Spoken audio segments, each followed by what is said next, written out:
મારા ગુરુ પંચિક ઋષિ એની કૃપાથી સાંખ્ય અને યોગ એ થઈને જાણીને તો નિર્ણય કર્યો છે. એટલે મારે કીધું કે એવી આંટી બંધાઈ એમાં મારે આંટી શબ્દ વાપરે, પણ એ આંટી જીવમાં ઉતરી ગઈ હોય એને તો કામ ક્રોધાથી ના સંજોગો હોય તો પણ એમાં લેવાય નહીં, એવું મારે જેવું ભરતલ વિષ્ણુ. અને જો એવી જીવમાં આંટી ન પડી હોય તો બ્રહ્માદિકને હોતે ક્ષોભ મળ્યા, એવા મોટા મોટા દેવતાઓ હતા એને ક્ષોભ મળ્યો. અને જનક રાજા તો સામાન્ય માનવી હતા અને રાજમાં હતા તો એને ક્ષોભ ન પમાડી ગયા. એટલે એ આંટી એવી મજબૂત આંટી પાડી હોય. અને એ બધા મેં મારા જેવું કીધું કે જનક રાજા એવું કીધું કે સાંખ્ય ને યોગ એને કરીને મેં નિર્ણય કર્યો છે. એટલે એનો અર્થ એવો થાય ને સ્વામી કે આંટી પાડે તો આ જે કામાદિક જે વિકારો છે એ એને પરાભવ ન કરી શકે. આંટી પડે પછી સાવધાન રહેવું મારે, જેમાં હતું એ જ હતી ગયું. આવું હોય તો પણ એ કુસંગનો તો ત્યાગ કરો, વિષયનું સેવન ન કરો. ઓચિંતા આવી ગયા હોય તો એનું રક્ષણ કરે.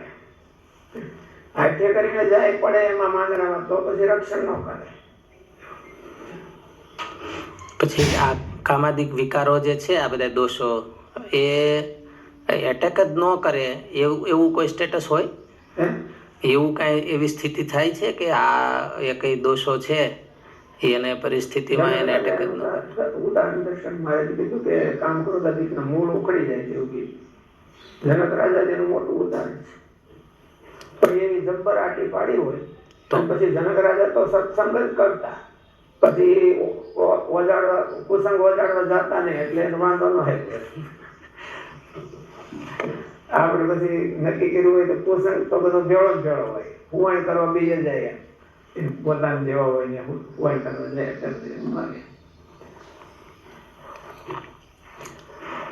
રાગદ્વેષ વિયુક્તેસ્તુ વિષયાનિન્દ્રિયૈશ્ચરન આત્મવશ્યૈર્વિધેયાત્મા પ્રસાદમધિગચ્છતિ પ્રસાદે સર્વદુઃખાનાં હાનિરસ્યોપજાયતે પ્રસન્નચેતસો હ્યાશુ બુદ્ધિ પર્યવતિષ્ઠતે. તું શબ્દ ભિન્ન વિષય બતાવવા વપરાયો છે. અગાઉના શ્લોકોમાં ભગવાને કહ્યું કે આસક્તિ હોય ને વિષયોને સાક્ષાત ભોગવે નહીં પણ ચિંતન જ કરવા માત્રથી પતન થાય છે.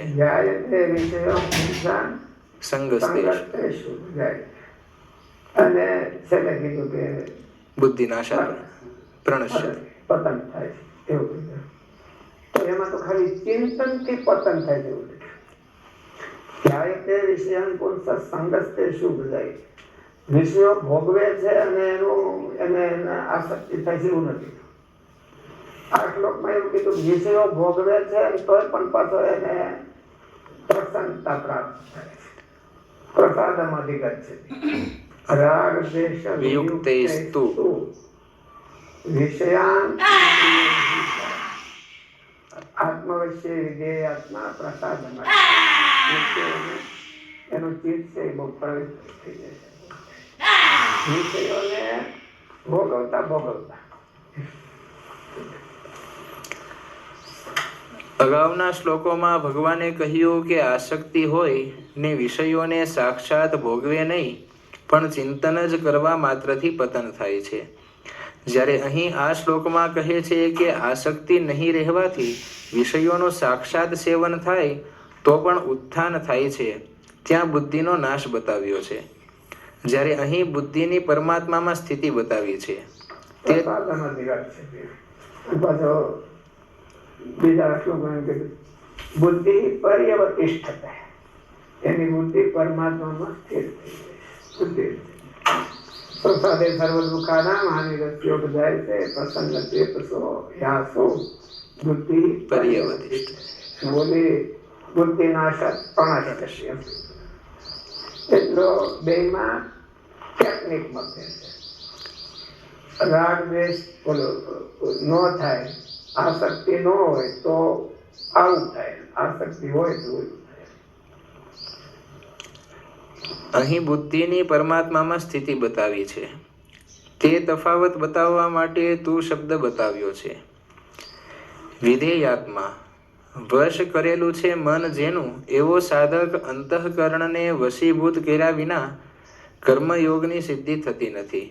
માટે સાધકે પોતાનું અંતઃકરણ વશમાં કરવું જોઈએ. વશ કરેલું છે મન જેનું એવો સાધક ને પૂરું થઈ ગયું. કેમ કે વિધેયાત્માનો અર્થ શું થયા? પછી એને કે અંતઃકરણને વશીભૂત કર્યા વિના જો કર્મયોગની સિદ્ધિ કરવા જાય તો થાય નહીં. માટે સાધકે પોતાનું અંતઃકરણ વશમાં કરવું જોઈએ.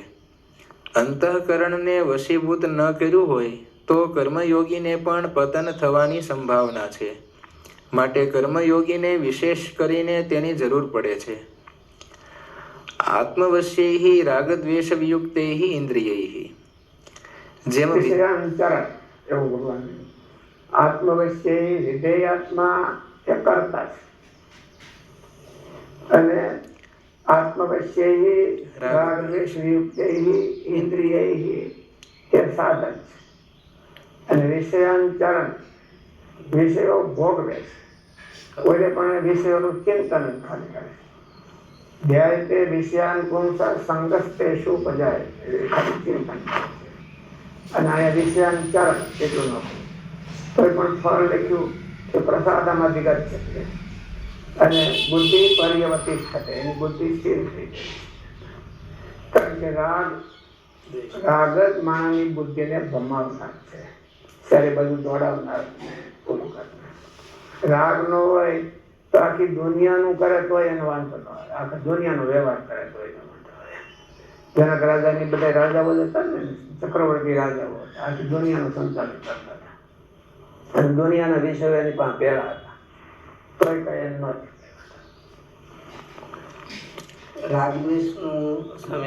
રાગ દ્વેષ ઓછા વધતા થયા એનું મેજરમેન્ટ છે એ મનન ઉપરથી આમાં આપણું ચિત્ત હું ચિંતવે છે એની ઉપર ક્રોસિંગ થાય ત્યારે આપણે ધાર્યું હોય એ પરિણામ ન આવે. ક્રોધ આને છે એ ક્રોધની ખબર ક્યારે પડે? પરિણામ આવે ત્યારે. એને ધાર્યું માવડો ત્યારે ખબર પડે. નહીં તો એમને જેને વખાણ કરી રાખો તો કઈ વાંધો જ નથી. એને હો બધા શાંત પ્રશાંત આત્મા જ છે બધા. પણ એને રોકો ત્યારે ખબર પડે કે જે વિષયમાં જેને આસક્તિ હોય એને એમાં રોકાય ત્યારે ખબર પડે. એને પાછી જોટવી લેવામાં આવે એટલે ક્રોધ ભગું કે બધું જે જે કાંઈ આમાં કીધા એ બધા રિએક્શન આવે થાય. રિએક્શન થાય ખબર તો ત્યારે જ પડે. એમ સીધે સીધું આવ્યું જતું હોય તો ન પડે. નોર્મલ કન્ડિશનમાં આપણે પોતાને જોવું હોય કે મારે રાગ દ્વેષ છે એ ક્યાં છે, કેટલા છે, નોર્મલ ચાલુ કન્ડિશનમાં પોતાને સાધકે જોવું હોય કે રાગ દ્વેષ મારે ક્યાં છે ને કેટલા છે, ઓછા કેમ કરવા. મારા જે એક ઉપાય એને એવું કીધું, પોતાના મનના સંકલ્પ હામી ગયો. પોતાના મનમાં આખો દિવસમાં વધારે સંકલ્પ કોના થાય છે અને વધારે ઓછા કોના થાય છે. રાગ સંકલ્પ હોય ત્યાં આપણને રાગ હોય એટલે મારે જ્ઞાન મને જયારે રોકશે ત્યારે મારું હરખું નહીં. એટલે એની અગાઉથી મારા જંત્યના 35માં એવું કીધું, પ્રકૃતિ જયારે મરોડે ત્યારે જીવને હરખું ન રહે. પ્રકૃતિ મરોડે એટલે આસક્તિ મરોડે. ત્યારે પ્રકૃતિનો અર્થ એવો છે કે પોતાની આસક્તિ મરોડે. આપણે જયારે એમાં ખાંડા થઈ ગયા હોય પછી એમાંથી આપણને નોખા પડે તો આસક્તિ મરોડે ત્યારે એવું થાય. ત્યારે પછી શું સંકલ્પ થાય છે. ત્યારે પછી જો પોતાનો એ વાંક એને દેખાય તો કઈ વાંધો ન આવે અને હામાનો જ વાંક દેખાય તો એ બધું એટલે આનો ડિફરન્સ કાઢવો થોડોક અઘરો દેખાતો હોય છે કે દેહ નિભાવ માટેના વિષયો, દેહ નિભાવ માટેના વિષયો અને આસક્તિપૂર્વકના વિષયો, આ બે વચ્ચેનું અંતર આમ જુદા પાડવાને એ થોડુંક. દેહ નિભાવના વિષયો તો ગમે તે વસ્તુ હોય એનાથી નિભાવી લે, અગાઉથી ધારણા ન રહે. બોલો તો એને દેહ નિભાવ હોય તો એને મનમાં એના કેટલાય ઘાટ સંકલ્પ થાય છે. આ પ્રમાણે આમ કરવું, આ પ્રમાણે આમ કરવું. આસક્તિ ન હોય. આસક્તિ હોય એટલે ગુણાતીતાન સ્વામી કીધું કર્મ મૂકી દે પછી એના સંકલ્પ થઈ ગોળા નો ખડવાય. મૂકી દીધો એટલે જો પછી કઈ ઓલા સંકલ્પ ન થતા હોય તો એનો અર્થ એવો છે પોતાની ફરજ જાણીને કરે છે, આસક્તિપૂર્વક કરતો નથી. અને ઓલો તો ન કરતો હોય ત્યારે ઓલા એના ખોરાક કરતો હોય. અમારે કર્મયોગી હોય અને અંતઃકરણ વશ, કર્મયોગી હોય અને પહેલા અંતઃકરણ પોતાનું વશ કરવું અને પછી કર્મયોગ કરે તો વાંધો ન આવે. તો મોટા ભાગે તો અંતઃકરણ વશ ન કરી શકતા હોય એ જ કર્મયોગમાં પ્રવૃત્ત થાય. અને કર્મયોગી હોય એને વશ કરવું વિધેયાત્મા એવું કીધું ભગવાને. એનો અર્થ એટલો વશ કરવાનો અર્થ એટલો છે કે કર્મયોગ કરવામાં અંતરાય રૂપ થતા હોય એટલી જ એને વશ્યતા કરવાની છે. અને બાકીના જે અંદરના રાગ છે એ તો નિષ્કામ ભાવે સેવા કરે છે એટલે એ સેવાના પ્રભાવથી જ એનો વર્તન થઈ જશે. જ્ઞાન યોગી હોય કે જ્ઞાન યોગી હોય એને સંપૂર્ણપણે 100% છે એને બધા એને વશ કરવા પડે છે. કર્મયોગનો એનો સ્વભાવ છે કે ઇન્દ્રિયોનો પ્રવર્તન છે એટલે પ્રવર્તન છે એને કે ટ્રેક બદલાવવાનો છે. પહેલા જે વિષયમાં પ્રવર્તન હતું એને બદલે ક્રિયામાં પ્રવર્તન થાય એટલે ક્રિયાનો એને આધાર મળવાથી એ કેટલા ઇન્દ્રિયોને વશ કરી શકે છે, હેલા પડે છે. અને ઓલાને સંપૂર્ણપણે રોકવા હોય, ક્રિયાનો આધાર ન હોય, જ્ઞાન યોગીને ક્રિયાનો આધાર ન હોય અને સંપૂર્ણપણે રોકવાના તો એ ઠેક મેવાના પાણી મોભે ચડાવવા જેવું થાય એટલે એમ રોકી નથી શકતો. પણ કર્મયોગને આધારે એ રોકી શકે. કર્મયોગ, નિષ્કામ કર્મયોગ છે એ સ્વામી, નિષ્કામ કર્મયોગ છે એ જેમાં ઇન્દ્રિયોને વશ કરવા એ એક સાધન છે, એમ નિષ્કામ કર્મયોગ એ એક સાધન જ છે કે એ હોતા સાધ્ય જ છે કે એ જ છેલ્લે સાધન ને સાધ્ય છે. મહારાજ તત્ર બ્રહ્માત્માના કૃષ્ણ સેવા મુક્તિ ગમ્યતા તો સાધ્ય કક્ષામાં એમ લઈ લીધી. અને જો અહીંયા હોતે એવી રીતે કરે તો અહીંયા હોતે સાધ્ય જ થઈ ગયું. એ અને મહારાજે તો એવું કીધું કે સાક્ષાત ભગવાનનો પાર્ષદ થઈ બેઠો છે. ભગવાનને ભગવાનના ભક્તની ભાતી ભાવનાથી સેવા કરે છે તો એ ભગવાનનો પાર્ષદ થઈ બેઠો છે. એટલે જ્યાં હોતે ભગવાનની સેવા કરવાની છે, અહીંયા હોતે સેવા કરે છે, તેમાં કઈ કોઈ ડિફરન્સ નથી રહેતો. પણ એવા ભાવ જ્યાં થાય છે એવા ભાવ ક્યાંય થાય તો થાય. હવે જરાક બતાવ્યો હોય ટણકાઈ જાય તો એ ન થઈ શકે. પછી આપણને જે માનો કે ભગવાનનું ધ્યાન કરવું કે ભગવાનની સીધી ભગવાનના સ્વરૂપની સેવા કરવી